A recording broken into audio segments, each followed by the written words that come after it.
Bismillahirrahmanirrahim. Assalamualaikum warahmatullahi wabarakatuh, sahabat sekalian. Perkenalkan, nama saya Desi Rahmawati. Sekarang saya bekerja di CV ASA, yaitu perusahaan yang bergerak di bidang pertanian.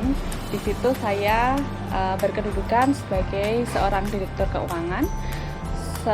Kegiatan saya selama ini juga salah satunya adalah menjadi konsultan keuangan untuk keluarga maupun untuk bisnis. Nah, amanah saya sekarang satu lagi yaitu di PT Mitra Daya Cipta Sinergi. Perusahaan tersebut bergerak di bidang jasa keuangan. Nah, salah satunya adalah konsultasi terkait dengan keuangan keluarga. Nah, sobat semuanya yang ada di sini, perkenankan hari ini saya akan sharing tentang bagaimana cara mengelola atau kemudian kita memanajemeni keuangan keluarga ya, apalagi saat ini sedang terjadi sebuah pandemi gitu. Nah, untuk itu kita akan berangkat dulu dari sebuah mindset tentang uang gitu ya. Nah, kita ketahui bahwa ilmu tentang keuangan ini tidak semua orang paham atau bahkan tidak semua orang menginginkan untuk memiliki ilmunya. Yang ada adalah orang begitu mempunyai penghasilan, ya sudah mengalir saja begitu. Jadi ada uang masuk maka akan dikeluarkan. Nah, saya akan sedikit bercerita ya tentang tipe-tipe orang gitu ya. Jadi di dunia ini sebenarnya ada 3 tipe manusia terkait dengan bagaimana cara mengelola keuangan ya. Yang pertama adalah tipe orang yang kelewat lancar. Yang kedua adalah tipe orang yang kelihatan kaya. Dan yang ketiga adalah tipe orang yang benar-benar kaya. Nah, ini pasti sobat sekalian mungkin baru pertama kali dengar. Ada tiga tipe orang terkait dengan manajemen keuangan. Itu kenapa sesi ini sangat penting agar teman-teman memahami bagaimana kita harus mengelola keuangan. Nah, ini ya, saya bicara tentang tipe pertama dulu. Apa sih tipe orang kelewat lancar itu? Nah, namanya aja udah kelewat lancar gitu ya. Nah, kita tahu bahwa dalam hidup ini ya, kita ada yang namanya aktif income, atau kita kalau bekerja, berusaha atau berwira swasta itu memiliki yang namanya aktif income, atau sering kita sebut dengan pendapatan, atau kalau di dalam istilah pegawai itu kita dapat gaji. Nah, anggaplah gaji ini sebuah pendapatan.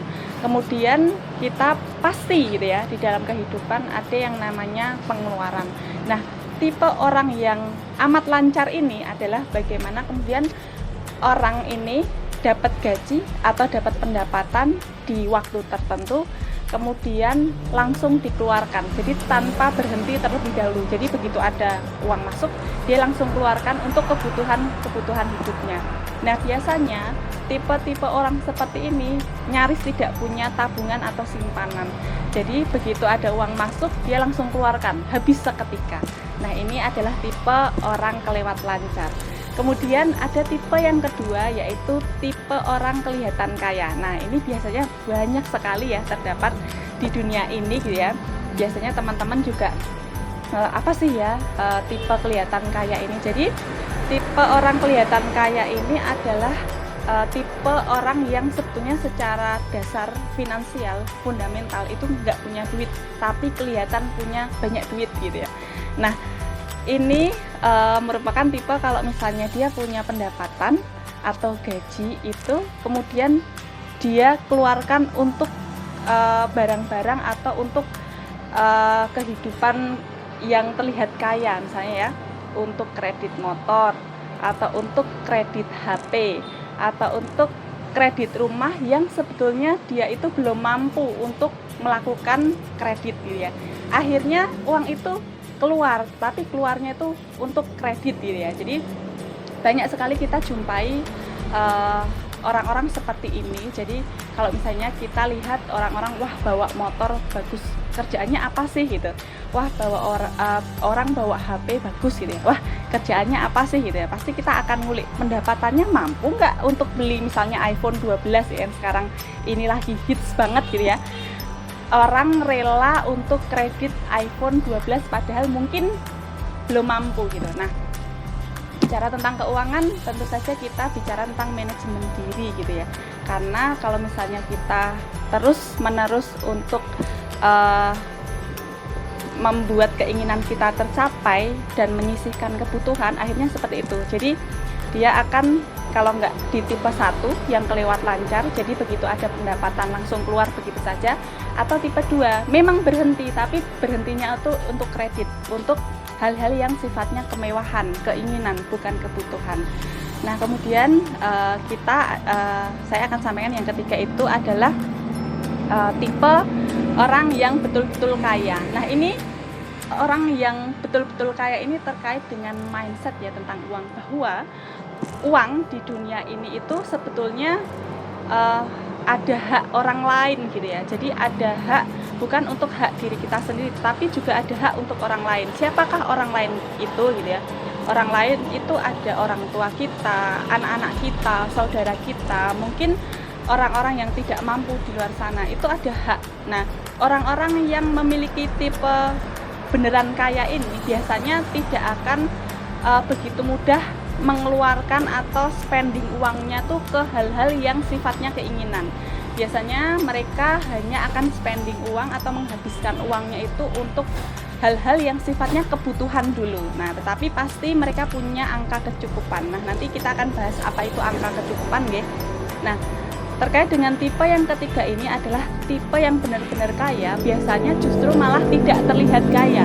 Mereka biasa-biasa saja. Misalnya nih, orang yang punya pendapatan banyak gitu ya, belum tentu dia memiliki kendaraan yang sesuai dengan pendapatannya. Misalnya nih ya, saya punya seorang teman, pendapatannya 1 bulan itu 1 miliar, tapi mobilnya hanya mobil, katakanlah mobil yang setara dengan pendapatan 100 juta misalnya Avanza, atau kemudian hanya mentok-mentok Expander, padahal mungkin dia bisa pakai mobil-mobil mewah lainnya, misalnya Lamborghini dan sebagainya. Kenapa dia tidak lakukan itu gitu ya?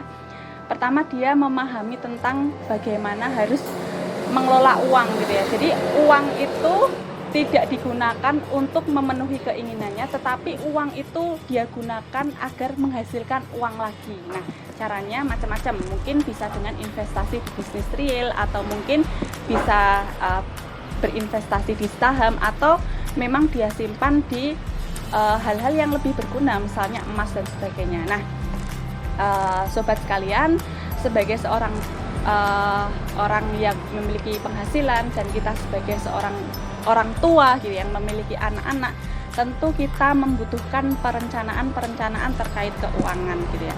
Nah, saya akan berikan 5 tips bagaimana kita sebagai orang tua mengelola keuangan ya. Kita harus mulai dari mana sih ketika kita menjadi orang tua tuh, kita harus memulai memanajemen keuangan tuh dari mana. Nah, tips yang pertama adalah kita harus ubah dulu mindset tentang uang, bahwa uang itu bukan segalanya ya. Di kehidupan keluarga kita tentu tidak hanya berbicara tentang uang, bagaimana memperbanyak uang, bagaimana kita hidup dengan kecukupan uang, tidak melulu hanya sekedar berbicara tentang uang.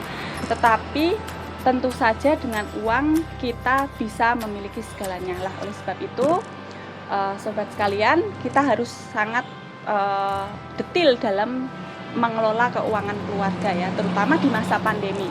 Saya yakin sobat sekalian ada beberapa yang memiliki kendala, salah satunya misalnya penghasilannya menjadi berkurang. Nah, itu apalagi yang berkurang itu harus sangat teliti dalam memanagenya. Yang kedua, terkait dengan komunikasi ya, bagaimana kita posisinya mungkin sebagai seorang istri, atau nanti mungkin posisinya sebagai seorang suami, kita berkomunikasi terkait dengan pendapatan kita. Misalnya istri perlu tahu berapa pendapatan suami. sebaliknya juga demikian. Kalau misalnya si istri bekerja, maka suami juga harusnya tahu berapa pendapatan istri. Kenapa demikian? Karena itu akan untuk mengatur pengeluaran tiap bulan. Misalnya nih, sang suami punya pendapatan A, kemudian si istri punya pendapatan B. Itu kan disatukan ya. Walaupun haknya istri atau pendapatan istri itu bukan haknya suami, tetapi alangkah lebih baiknya kita sebagai misalnya seorang istri itu juga menyampaikan kalau kita punya pendapatan sekian gitu ya. Nah, komunikasikan dengan baik antara suami dan istri sehingga tidak terjadi gap pendapatan gitu ya. Jangan sampai kemudian timbul masalah ini punyaku dan ini punyamu, padahal kita sudah berkeluarga dan mungkin pendapatan itu sudah jadi satu gitu ya. Nah, komunikasi terkait suami dan istri ini kadang-kadang gitu ya tidak dilakukan. Jadi istri itu taunya ya dikasih uang sama suami gitu ya. Dia tidak pernah menanyakan sebetulnya berapa pendapatan si suami. Karena apa? Mungkin karena perasaan tidak enak, atau mungkin memang perasaan wah saya kan nggak kerja, saya hanya jadi istilahnya jadi istri aja di rumah gitu ya, nggak punya hak untuk mengetahui berapa gaji suami gitu ya. Nah, padahal komunikasi yang terbuka, kemudian juga komunikasi yang lancar itu juga salah satu penyebab keharmonisan rumah tangga. Nah, banyak sekali kasus-kasus perceraian di luar sana itu pemicunya yaitu hanya karena kekurangan komunikasi aja antara si istri dan suami. Komunikasi terkait dengan pendapatan. Si istri mungkin penuh curiga, si suami pendapatannya banyak tetapi tidak dia berikan semuanya. Si suami curiga kalau dia kasih semua pendapatannya nggak bisa diatur oleh sang istri. Nah, jadi saling kecurigaan itu bisa menimbulkan percikan masalah ya. Kemudian bisa berakhir pada sebuah kasus perceraian. Nauzubillahi min dzalik. Semoga kita tidak termasuk yang seperti itu. Nah, tips kedua ini yang memang sangat penting adalah komunikasi terkait pendapatan. Nah, kemudian juga suami dan istri itu juga harus mencapai sebuah kesepakatan. Siapa yang akan mengelola pendapatan di dalam keluarga? Misalnya nih ya, si suami ini mengamanahkan semua pengelolaan keuangan kepada istri, sambil kemudian istri juga mengkomunikasikan pendapatan yang berasal dari suami ini untuk apa saja agar tercipta suasana keuangan yang terbuka gitu ya. Jadi suasana keuangan yang terbuka itu tidak hanya harus terjadi di sebuah perusahaan, tetapi juga harus terjadi di sebuah keluarga agar terjadi keharmonisan. Misalnya nih, ada pendapatan yang dia berikan kepada si istri, kemudian istri membelikan apa yang tidak dibutuhkan keluarga itu, biasanya akan menjadikan sebuah protes tersendiri ya bagi suami. Kita kan nggak butuh beli ini, kita kan butuhnya beli ini. Nah, itu juga biasanya terjadi karena kekurangan komunikasi antara si suami dan istri. Kemudian kalau misalnya ada nih tipe suami yang tidak percaya pada istri kalau si istri yang mengelola keuangan. Nah, bagaimana cara mengatasinya? Nah, buatlah kesepakatan ya. Misalnya nih, si suami punya pendapatan, si istri punya pendapatan. Ternyata si istri sadar diri bahwa dia tipe orang yang boros gitu ya. Maka keuangan itu diserahkan kepada suami untuk mengelolanya. Saya sang suami lebih pintar nih mengelola. Oh, kalau kita punya pendapatan sekian, maka ditabung sekian untuk sedekah sekian dan sebagainya. Ternyata si suami cenderung lebih pandai. Nah, tidak apa-apa juga. Jadi si suami yang menjadi manajer dari keuangan keluarga ini ya. Kalau memang si istri ini belum mampu. Nah, tugas si suami ini adalah memampukan si istri untuk mengelola keuangan keluarga. Jadi tidak selamanya dibebankan oleh suami. Karena saya yakin bahwa para suami itu pengennya fokus ya. Kalau fokus itu kan hanya satu, ya udah nyari pendapatan atau nyari gaji atau nyari penghasilan gitu ya. Tidak kemudian sambil mengelolanya. Nah, ini tanggung jawab suami. Istri menjadi pandai atau bodoh dalam pengelolaan keuangan itu sebenarnya tanggung jawab suami. Kemudian setelah proses pengelolaan itu adalah menjadi tanggung jawab bersama.